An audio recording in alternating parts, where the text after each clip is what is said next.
Start with number one. If your friends and family were to ask you about the car business, the good and the bad about the car business, how would you answer them? Friends and family asking me about the car business. You'd say, hey, what's the good thing? What's the bad thing? Probably, well, I'm kind of a people person, so I get to meet new people every day. I enjoy that, develop friends and lifelong customers, so that's always cool. The bad, I mean, there's always days when you don't sell cars, and that can be kind of rough. Okay.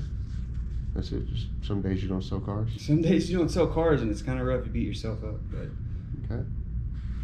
From a scale of 1 to 10, how would you rate your reliability? Like a 9. 9? What keeps you from being a 10? There's stuff in life that happens, and occasionally, whenever stuff like that does come up, you can't. Okay. You know, like family, for instance. What do you know about finance and their daily duties, and why do you want to work in that department?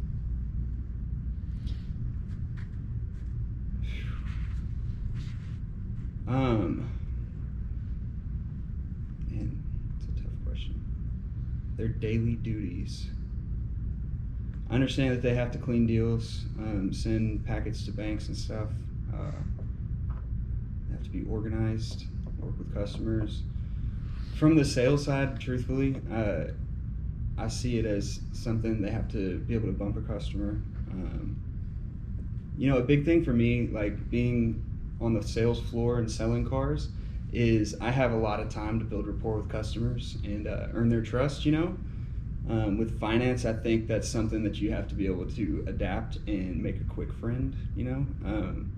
I think people always like buying from friends more than anybody else. So if you've got like a 30-second window, you have to build rapport from the time you get the customer to taking them back to the office. And I've always been one to make fast friends. So I think that's something I could potentially excel at.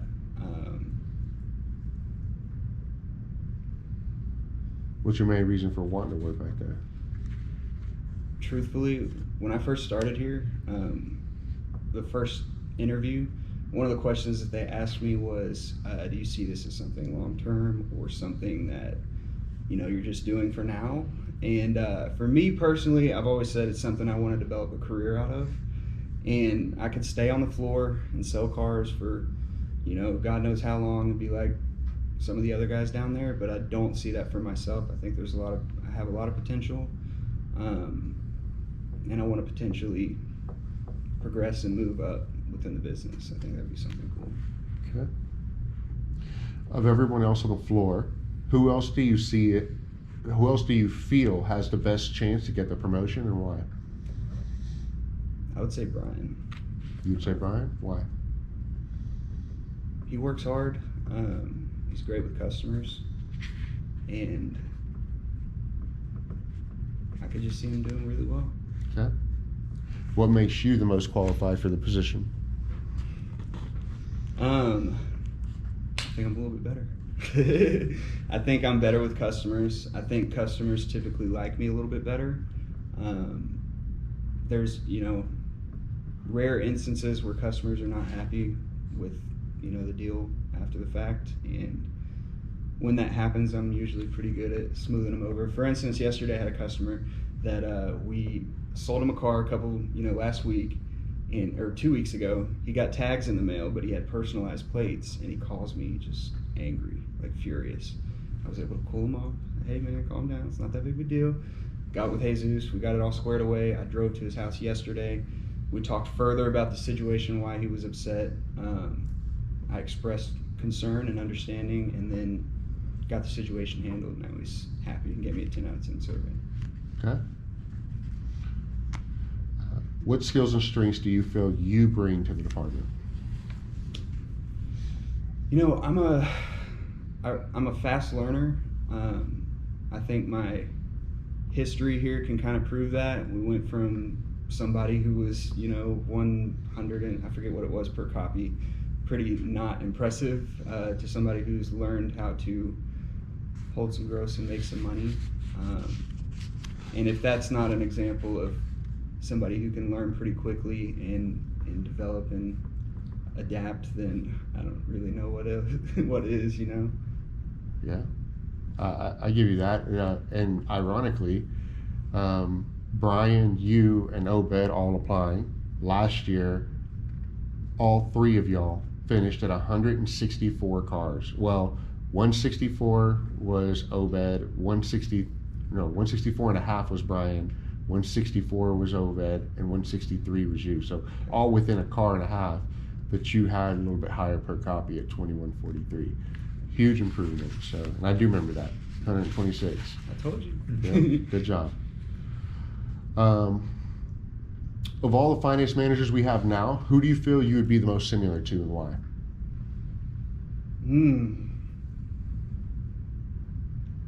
Okay, man, that's a tough question because I can see similarities between a few of them. Kennedy's sense of humor and the way he interacts with customers is a big one. I love money, and I know Shane does too. God, that's a tough question. I think... Or would you be a mix of them too? Well, yeah, and Jesus probably as well, because he's a young guy who gets after it and gets it done.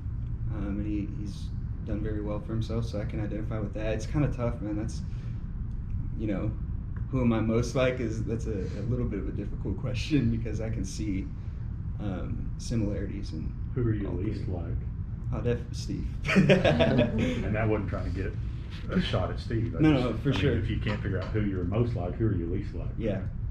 Okay. Put these 4 words in order of importance to you. Okay. Money, recognition, promotion, time off.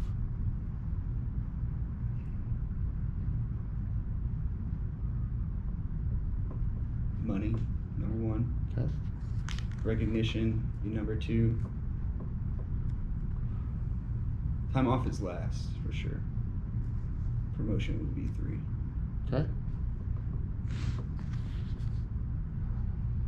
What changes do you think we can make on the sales floor to make it more successful? I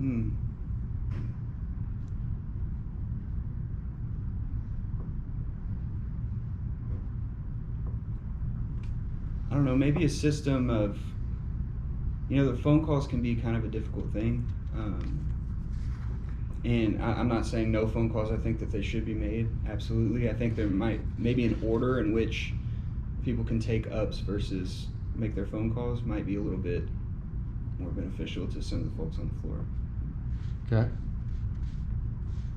So like some kind of a log. Not a log. I don't know. Maybe like, I guess a time slot, something. I don't know.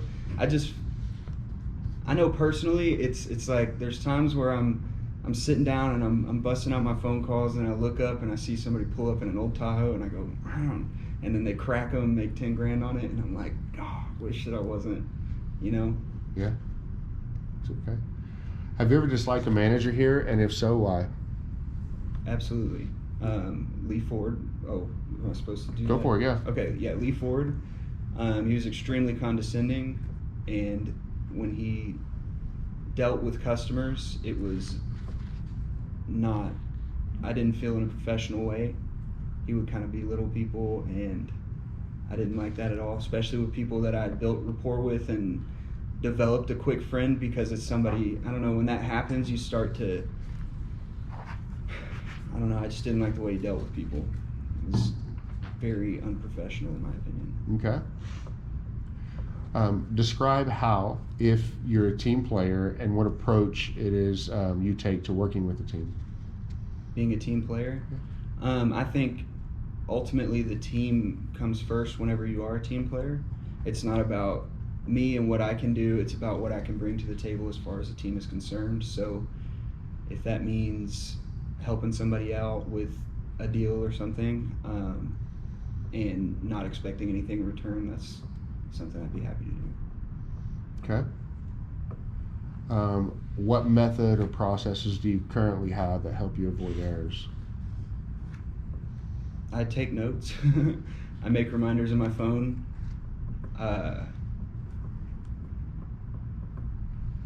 I use word tracks fairly often. Some that I've learned online and some that I've developed myself that allow me to not make mistakes within car deals, for instance. Okay.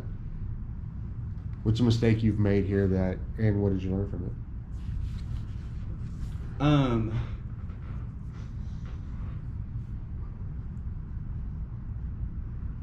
Trying to think of a good example. I made plenty of mistakes. Let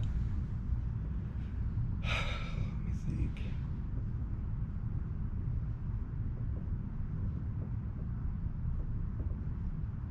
I think one of the mistakes, and this is yesterday, for example, when we had the meeting about not, going to the desk with negativity.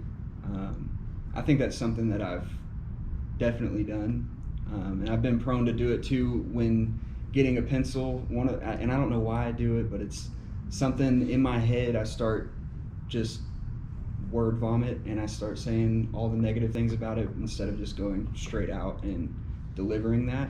And that's something that it's like when I'm up there and I get it, all the negativity comes out, but as soon as I leave the desk and I'm on the way to the customer, it's all out the window. And I think when I do that, it reflects negatively on the manager as well, like you had mentioned before. And that's something that I've learned from, but I'm still adapting to, for sure. Okay. How do you feel the sales staff would respond if you were the applicant picked for the position? I think a lot of them are pretty happy. I got a lot of friends out there. You do? What do you think your coworkers and managers think about your work ethic?